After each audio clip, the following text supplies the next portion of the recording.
जय श्री कृष्ण। राधे राधे।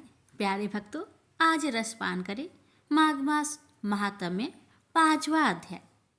श्री दत्तात्रेय जी कहते हैं कि हे राजन, एक प्राचीन वृत्तांत सुनाता हूँ। भृगु वंश में ऋषिका नाम की एक विधवा ब्राह्मणी थी, जो बाल्यकाल में ही विधवा हो गई थी। वह रेवा नदी के किनारे विंध्य पर्वत के नीचे तपस्या करने लगी। वह जितेंद्रिय, सत्यवक्ता, सुशील, दानशिला तथा तप करके देह को सुखाने वाली थी। वह अग्नि में आहुति देकर उच्च वृत्ति द्वारा छठे काल में भोजन करती थी। वह बलकल धारण करती और संतोष से अपनी जीवन व्यतीत करती थी। उसने रेवा और कपिल नदी के संगम में 60 वर्ष तक माघ स्नान किया और फिर वहां पर ही मृत्यु को प्राप्त हो गई। माघ स्नान के फल से वह दिव्य 4000 वर्ष तक विष्णु लोक में वास करके सुंद और उपसुंद दैत्यों का नाश करने के लिए ब्रह्म द्वारा तिलोत्तमा नाम की अप्सरा ब्रह्म लोक में उत्पन्न हुई। वह अत्यंत रूपवती, गान विद्या में अति प्रवीण और मुकुट कुंडल से शोभ्यमान थी। उसका रूप, यौवन और सौंदर्य देखकर ब्रह्मा भी चकित हो गए। वह कुमारी तिलोत्तमा रेवा नदी के पवित्र जल में स्नान करके वन में बैठी थी। तब सुंद और उपसुंद के सैनिकों ने चंद्रमा के समान रूपवती को देखकर अपने राजा सुंद और उपसुंद से उसके रूप की शोभा का वर्णन किया और कहने लगे कि कामदेव को लज्जित करने वाली ऐसी परम सुंदरी स्त्री को हमने कभी नहीं देखा। आप भी चलकर देखें। तब वे दोनों मदिरा के पात्र रखकर वहां पर आए जहां वह सुंदरी बैठी हुई थी और मदिरा के पीने से विहल होकर काम पीड़ा से पीड़ित हुए और दोनों ही आपस में उस स्त्री रत्न को प्राप्त करने के लिए विवादग्रस्त हुए। आपस में युद्ध करते हुए वही समाप्त हो गए। तब उन दोनों को मरा हुआ देखकर उनके सैनिकों ने बड़ा कोलाहल मचाया और तब तिलोत्तमा काल रात्रि के समान उनको पर्वत से गिराते हुई 10 दिशाओं को प्रकाशमान करते हुई आकाश में चली गई और देव कार्य सिद्ध करके ब्रह्मा के सामने आई। ब्रह्मा जी ने प्रसन्नता से कहा कि हे चंद्रवती, मैंने तुमको सूर्य के रथ पर स्थान दिया। जब तक आकाश में सूर्य स्थित है, नाना प्रकार के भोगों को भोगो। सो हे राजन, वह ब्राह्मणी अब भी सूर्य के रथ पर माघ स्नान के उत्तम भोगों को भोग रही है। इसलिए श्रद्धावान पुरुष को उत्तम गति पाने के लिए यत्न के साथ माघ मास में विधि पूर्वक स्नान करना चाहिए। प्यारे भक्तों, माघ मास कथा अध्याय 5 यहीं पर समाप्त होता है। इससे आगे के वृत्तांत आप अगले अध्याय में सुनेंगे। तब तक के लिए राधे राधे। प्यारे भक्तों, आज माघ मास का शनिवार का दिन है, तो रसपान करें शनि देव की व्रत कथा। शनिवार के दिन व्रत करने से शनि ग्रह का दोष समाप्त हो जाता है। भविष्य में आने वाले शनि के प्रकोप से भी बचा जा सकता है। शनि की साधे साथी और धैया से छुटकारा मिलता है और बिगड़ा काम पूरा होता है। इससे नौकरी और व्यापार में सफलता तो मिलती ही है, साथ ही साथ सुख, समृद्धि, मान सम्मान और धन यश की भी प्राप्ति होती है। शनिवार के दिन व्रत रखने से घर में सुख और शांति रहती है। इसके अलावा रोग से भी छुटकारा मिलता है। तथा एक समय स्वर्ग लोक में सबसे बड़ा कौन के प्रश्न पर 9 ग्रहों में वाद विवाद हो गया। विवाद इतना बढ़ा कि परस्पर भयंकर युद्ध की स्थिति बन गई। निर्णय के लिए सभी देवता देवराज इंद्र के पास पहुंचे और बोले, हे देवराज, आपको निर्णय करना होगा कि हम में से सबसे बड़ा कौन है। देवताओं का प्रश्न सुनकर देवराज इंद्र उलझन में पड़ गए। इंद्र बोले, मैं इस प्रश्न का उत्तर देने में असमर्थ हूँ। हम सभी पृथ्वी लोक में उज्जैनी नगरी में राजा विक्रमादित्य के पास चलते हैं। देवराज इंद्र सहित सभी ग्रह देवता उज्जैनी नगरी पहुंचे। महल में पहुंचकर जब देवताओं ने उनसे अपना प्रश्न पूछा तो राजा विक्रमादित्य भी कुछ देर के लिए परेशान हो उठे, क्योंकि सभी देवता अपनी अपनी शक्तियों के कारण महान थे। किसी को भी छोटा या बड़ा कह देने से उनके क्रोध के प्रकोप से भयंकर हानि पहुंच सकती थी। अचानक राजा विक्रमादित्य को एक उपाय सूझा और उन्होंने विभिन्न धातुओं स्वर्ण, रजत, चांदी, कांसा, ताम्र यानी तांबा, सीसा, रांगा, जस्ता, अभ्रक व लोहे के 9 आसन बनवाए। धातुओं के गुणों के अनुसार सभी आसनों को एक दूसरे के पीछे रखवाकर उन्होंने देवताओं को अपने अपने सिंहासन पर बैठने के लिए कहा। देवताओं के बैठने के बाद राजा विक्रमादित्य ने कहा, आपका निर्णय तो स्वयं हो गया। जो सबसे पहले सिंहासन पर विराजमान है वही सबसे बड़ा है।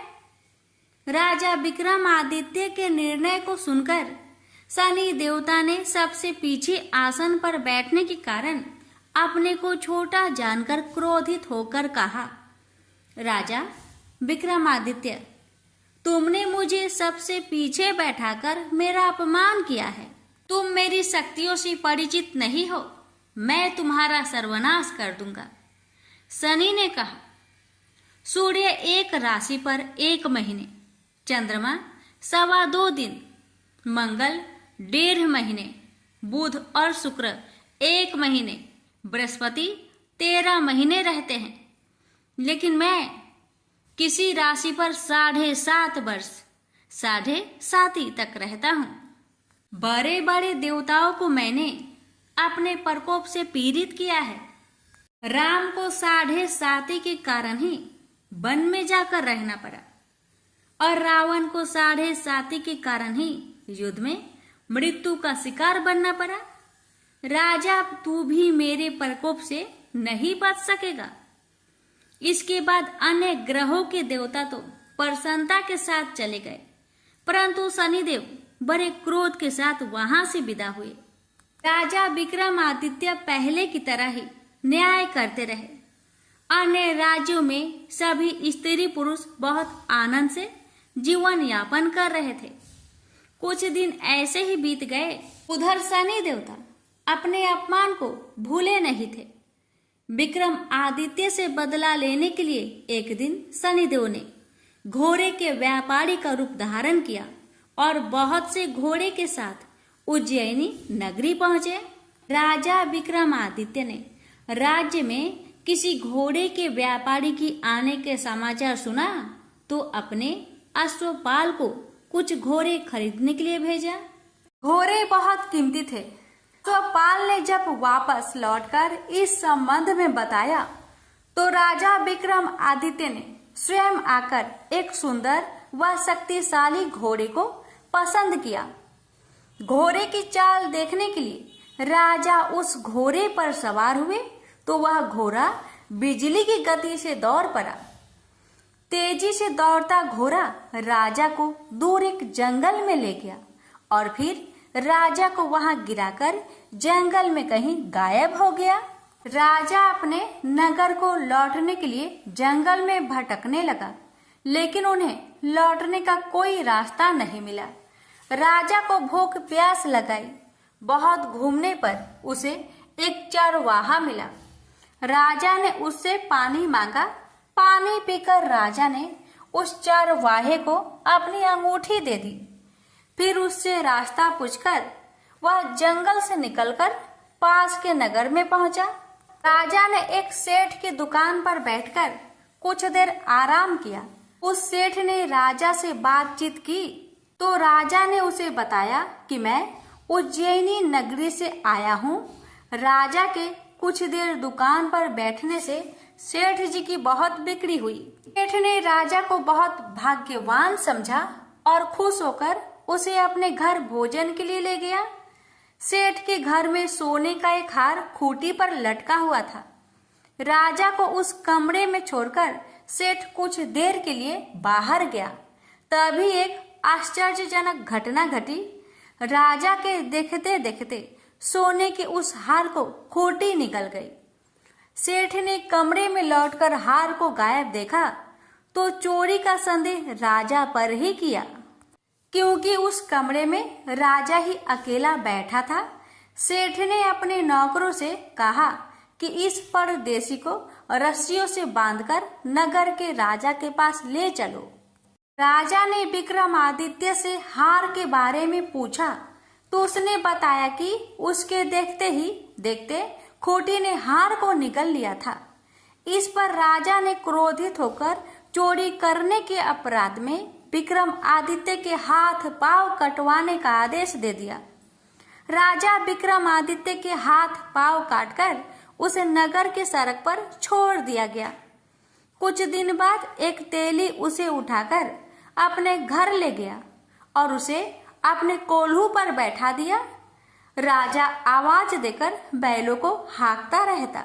इस तरह तेली का बैल चलता रहा और राजा को भोजन मिलता रहा।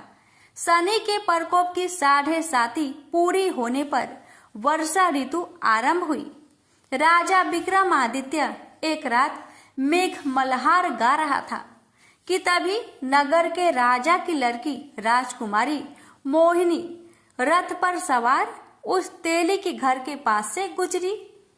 उसने मेघ मल्हार सुना तो उसे बहुत अच्छा लगा और दासी को भेजकर गाने वाले को बुला लाने को कहा।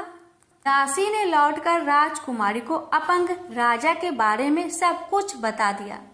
राजकुमारी उसके मेघ मल्हार से बहुत मोहित हुई, अतः उसने सब कुछ जानकर भी अपंग राजा से विवाह करने का निश्चय कर लिया। राजकुमारी ने अपने माता पिता से जब यह बात कही तो वे हैरान रह गए। रानी ने मोहिनी को समझाया, बेटी तेरे भाग्य में तो किसी राजा की रानी होना लिखा है, फिर तू उस अपंग से विवाह करके अपने पांव पर कुल्हाड़ी क्यों मार रही है। राजकुमारी ने अपनी जिद नहीं छोड़ी। अपनी जिद पूरी करने के लिए उसने भोजन करना छोड़ दिया और प्राण त्याग देने का निश्चय कर लिया। आखिर राजा रानी को विवश होकर अपंग विक्रमादित्य से राजकुमारी का विवाह करना पड़ा। विवाह के बाद राजा विक्रमादित्य और राजकुमारी तेली के घर में रहने लगे। उस रात स्वप्न में शनिदेव ने राजा से कहा, राजा तुमने मेरा प्रकोप देख लिया, मैंने तुम्हें अपने अपमान का दंड दिया है। राजा ने शनिदेव से क्षमा करने को कहा और प्रार्थना की, हे शनिदेव, आपने जितना दुख मुझे दिया है अन्य किसी को न देना। शनिदेव ने कुछ सोचकर कहा, राजा मैं तुम्हारी प्रार्थना स्वीकार करता हूँ। जो कोई स्त्री पुरुष मेरी पूजा करेगा, शनिवार को व्रत करके मेरी व्रत कथा सुनेगा, उस पर मेरी अनुकंपा बनी रहेगी। प्रातः काल राजा विक्रमादित्य की नींद खुली तो अपने हाथ पांव देखकर राजा को बहुत खुशी हुई। उसने मन ही मन शनिदेव को प्रणाम किया। राजकुमारी भी राजा के हाथ पांव सही सलामत देखकर आश्चर्य में डूब गई। राजा विक्रमादित्य ने अपना परिचय देते हुए शनिदेव के प्रकोप की सारी कहानी सुनाई। सेठ को जब इस बात का पता चला तो दौड़ता हुआ तेली के घर पहुंचा और राजा के चरणों में गिरकर क्षमा मांगने लगा। राजा ने उसे क्षमा कर दिया, क्योंकि यह सब तो शनिदेव के प्रकोप के कारण हुआ था। सेठ राजा को अपने घर ले गया और उसे भोजन कराया। भोजन कराते समय वहां एक आश्चर्यजनक घटना घटी। सबके देखते देखते उस खूंटी ने हार उगल दिया। सेठ जी ने अपनी बेटी का विवाह भी राजा के साथ कर दिया और बहुत से स्वर्ण आभूषण धन आदि देकर राजा को विदा किया।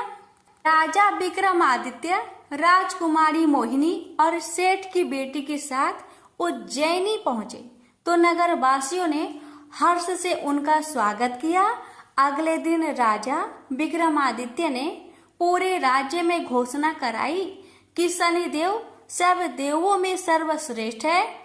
प्रत्येक स्त्री पुरुष शनिवार को उनका व्रत करे और व्रत कथा अवश्य सुने। राजा विक्रमादित्य की घोषणा से शनिदेव बहुत प्रसन्न हुए। शनिवार का व्रत करने और व्रत कथा सुनने के कारण सभी लोगों की मनोकामनाएं शनिदेव की अनुकंपा से पूरी होने लगी। सभी लोग आनंद पूर्वक रहने लगे। प्रेम से बोलिए शनि महाराज की जय हो।